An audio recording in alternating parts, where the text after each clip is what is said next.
i coglioni. Signor Luciano, io qua le vorrei dire che ci sono stati Dai, due Luciano, lecca pedofili Milano, nella lecca cella Milano, Luciano, lecca e Milano. uno dei vostri colleghi, quello che mi stesse molestando fuori dalla cella, ha deciso lo stesso di mettermi qua. Io non vorrei dire, ma io ho Sei passato un corrotto di 40 merda, minuti, Simone. 40 minuti di inferno cercando di scappare dal pedofilo che mi voleva molestare. E diciamo che essendo una minorenne non è stata una cosa molto bella, quindi per favore, la prossima volta che ci sono pedofili non mettete le ragazzine nella stessa cella.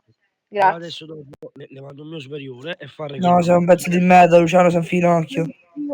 Ormai non mi chiami più nessuno perché il pedofilo ha scontato la pena e se n'è andato, quindi sarebbe una cosa inutile perché è probabile pure che è uscito dal gioco. Luciano, sei un finocchio.